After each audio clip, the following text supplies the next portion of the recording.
Assalamualaikum warahmatullahi wabarakatuh. Halo teman-teman, bagaimana kabarnya? Semoga semuanya dalam keadaan sehat walafiat ya. Selamat datang kembali di channel saya, Dokter Gigi Gadis. Nah, pada kesempatan ini berbeda dari video sebelumnya, di mana video kali ini saya akan sharing tentang apa saja sih keluhan-keluhan atau penyakit-penyakit yang ada di gigi dan mulut. Nah, mungkin teman-teman dimanapun berada gitu ya, pernah mengalami sakit gigi atau mungkin keluhan gigi. Nah, dimana mungkin keluhan ini tidak nyaman begitu ya, karena sakit gigi ini atau gangguan mulut lainnya itu adalah masalah serius sebetulnya, yang hampir setiap orang itu kadang juga ada yang tidak aware, maksudnya tidak menganggap bahwa penyakit gigi itu bukan sesuatu yang serius, bahkan sesuatu yang hal yang biasa. Melihat giginya berlubang, oh yang penting nggak sakit gitu ya. Nah, terus dibiarkan aja nih. Nah, pasien biasanya itu datang ke dokter gigi ketika giginya sudah dalam keadaan yang parah kondisinya. Nah, biasanya kalau sudah kondisinya parah itu mungkin ada beberapa kasus yang memang sudah tidak bisa dipertahankan lagi. Nah, itu sih yang tidak diharapkan gitu ya untuk dokter gigi, bahwasanya kami itu mengharapkan pasien itu datang ke dokter gigi ketika dalam kondisi giginya belum sakit gitu, dalam artian masih bisa dipertahankan, masih bisa dirawat, seperti itu ya.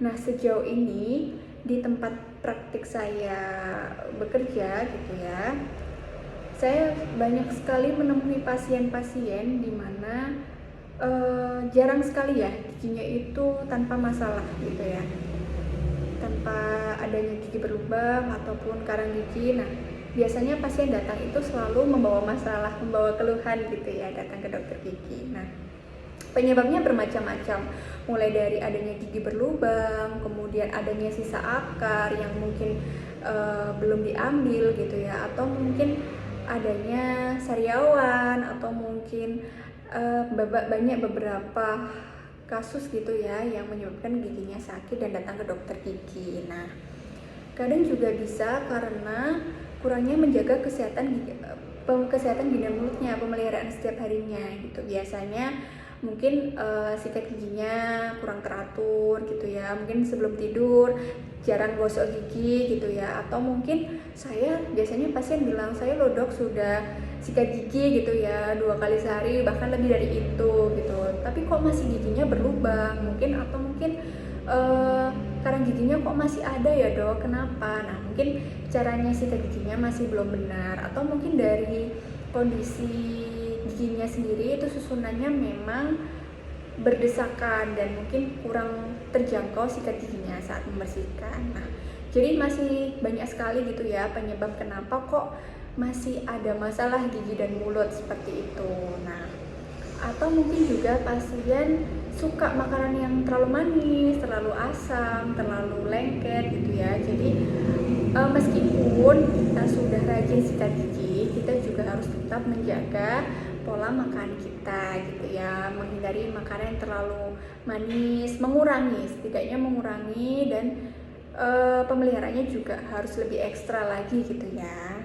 Nah, selain itu pasien disarankan untuk melakukan pemeriksaan rutin ke dokter gigi walaupun belum ada keluhan gitu. Jadi meskipun tidak ada keluhan sama sekali, sebaiknya memang diperiksakan ke dokter gigi setiap 6 bulan sekali. Nah, kenapa kok 6 bulan sekali? Nah, 6 bulan sekali itu untuk melihat, mendeteksi dini apakah ada masalah di awal yang memang pasien belum ketahui gitu ya, pasien belum sadari dan masih bisa diselamatkan, masih bisa dirawat gitu ya, sebelum terjadi kasus yang lebih parah lagi dari kondisinya kayak gitu. Jadi memang karena pasien tidak merasakan adanya keluhan sehingga dianggap hal yang biasa, padahal perlu pemeriksaan rutin seperti itu. Nah, jadi menurut pepatah, kita sering mendengar bahwa mencegah itu lebih baik daripada mengobati. Nah, sama halnya dengan gigi dan mulut kita gitu ya. Sebaiknya memang datang ke dokter gigi itu sebelum terjadinya sakit gitu. Diharapkan seperti itu. Jadi tidak hanya harus sakit dulu baru ke dokter gigi, seperti itu. Permasalahan gigi jika dibiarkan dan tidak segera dirawat, lama-kelamaan tentu akan sakit ya, tentu akan lebih parah kondisinya dan tentunya akan mengganggu aktivitas kita. Aktivitas sehari-hari, makan kurang enak, kurang nyaman, kemudian aktivitas kerja, sekolah juga terganggu gitu ya. Ketika anak-anak gitu mengalami sakit gigi, orang tuanya pun juga ikut bingung kan, ikut pusing gitu ya anaknya sakit gigi. Nah, seperti itulah ketika gambarannya gigi sudah ada di tahap fase yang mungkin parah gitu ya. Apalagi kalau misalkan terjadi infeksi. Nah, infeksi ini tentu hal yang berbahaya ya, bukan suatu hal yang biasa karena infeksi ini kan disebabkan oleh bakteri. Nah, bakterinya ini itu bisa masuk ke bagian tubuh yang lain, terutama bagian-bagian vital seperti jantung, paru-paru gitu ya, otak, dimana itu melalui pembuluh darah. Jadi infeksi di rongga mulut kita itu sebetulnya dia berbahaya karena bakterinya itu bisa masuk melalui pembuluh darah, pembuluh limfa, menuju ke organ-organ yang lain sehingga menyebabkan infeksi-infeksi di organ tubuh yang lain seperti itu. Jadi sangat tidak sederhana ya teman-teman, bahwa penyakit gigi dan mulut ini juga bisa berbahaya untuk kondisi secara keseluruhan gitu. Nah, ini ada beberapa permasalahan gigi dan mulut yang saya sering temukan gitu ya di tempat praktek di klinik gitu. Jarang sekali saya bertemu pasien untuk sekedar periksa gigi rutin atau pencegahan gigi berlubang atau pencegahan saja. Pencegahan berisian karang gigi rutin seperti itu saya sangat jarang sekali. Lebih sering pasien yang datang ke klinik itu di tempat saya itu adalah sakit gigi atau mungkin mau cabut gigi atau mungkin mau nambah gigi, yaitu menurut saya sudah ada kesadaran gitu ya dari adanya keluhan pasien.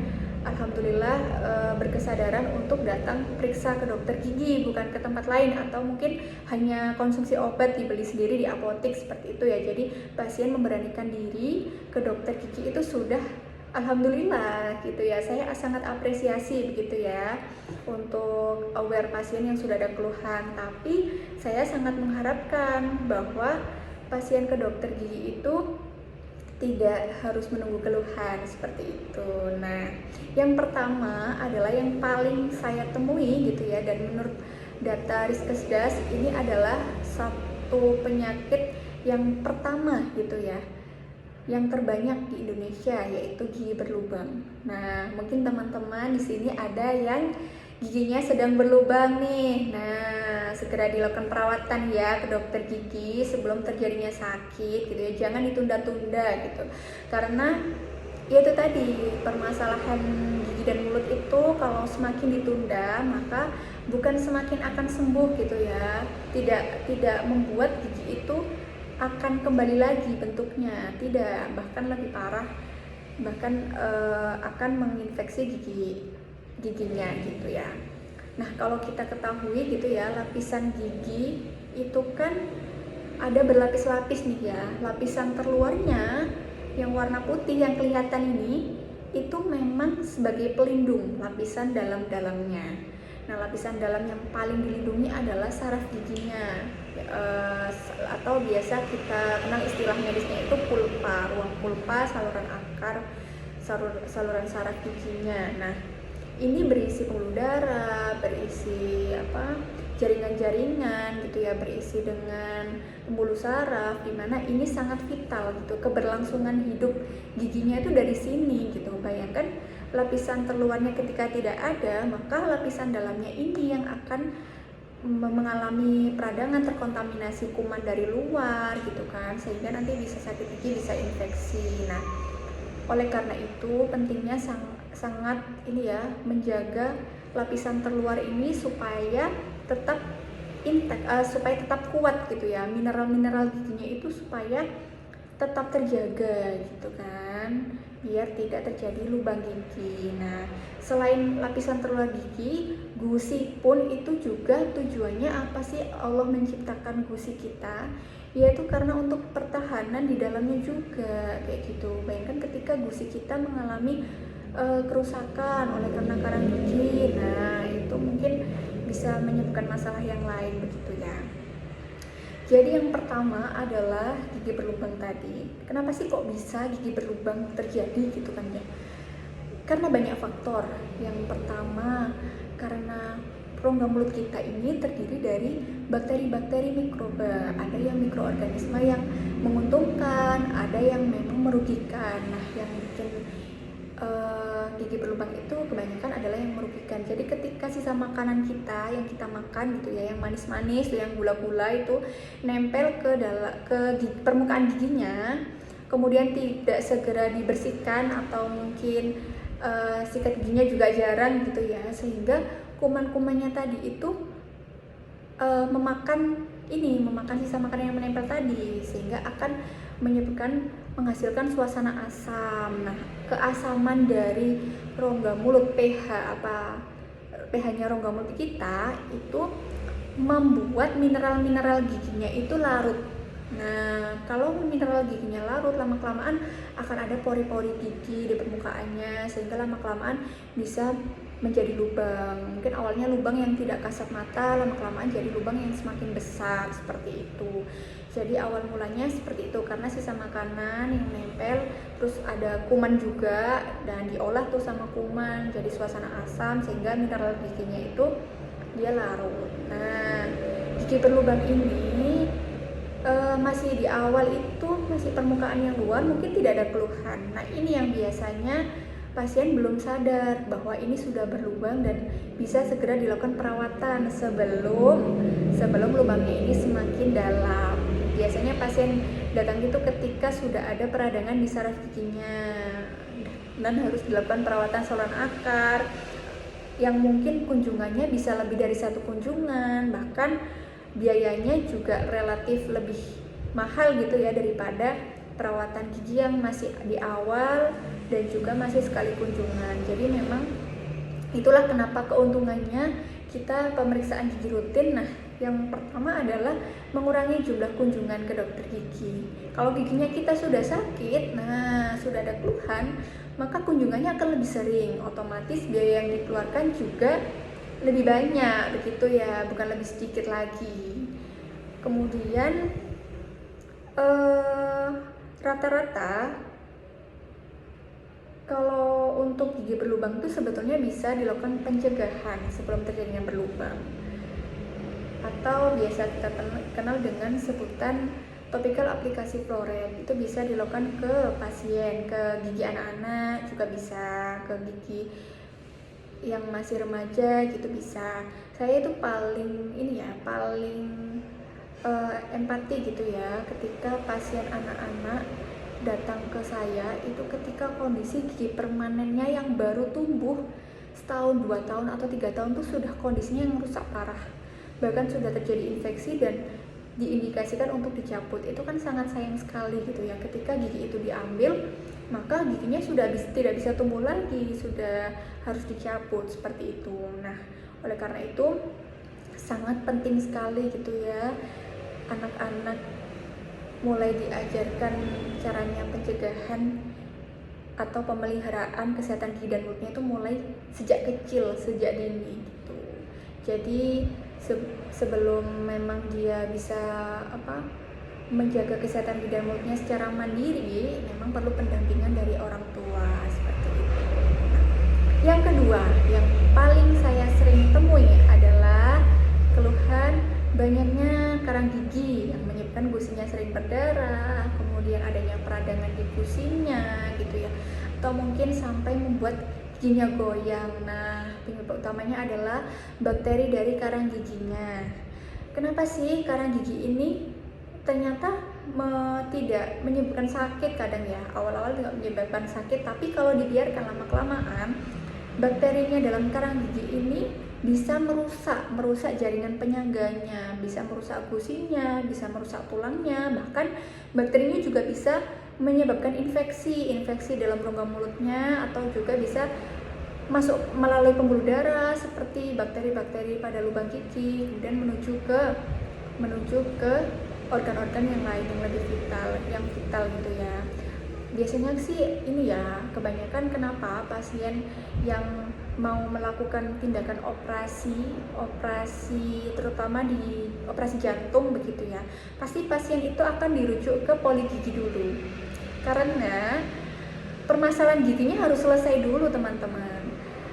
Karang giginya harus dibersihkan, lubang-lubangnya harus dirawat seperti itu. Jadi harus mengklirkan dulu semua keluhan di rongga mulutnya, baru akan dijadwalkan untuk perawatan operasinya, tindakan operasi jantungnya. Karena itu tadi, bakteri gigi itu bisa menuju ke organ yang lain melalui pembuluh darah. Jadi sangat-sangat ini ya, penting sekali ya menjaga kesehatan gigi dan mulut dari masalah-masalah gigi kayak gitu. Nah, karang gigi ini biasanya memang menyebabkan peradangan gusi atau biasa kita sebut dengan gingivitis diagnosisnya. Nah, gingivitis ini adalah peradangan gusi, kondisi di mana gusinya itu mengalami peradangan, ditandai dengan warnanya kemerahan, kemudian lebih besar ukurannya, seperti bengkak gitu ya gusinya, dan juga sensitif terhadap sentuhan dikit berdarah, sikat gigi berdarah. Nah, mungkin teman-teman yang mengalami gusi berdarah saat sikat gigi atau mungkin makan sesuatu gusinya bisa berdarah, nah itu segera diperiksakan, mungkin waktunya membersihkan karang gigi seperti itu. Jadi memang harus dicek juga ya diri kita sendiri yang bisa mengecek sendiri kondisi rongga mulut kita. Kalau misalkan ini karang gigi tidak dibersihkan gitu ya, selain menyebabkan gusinya sering berdarah, bisa juga karang gigi ini akan merusak tulang penyangganya.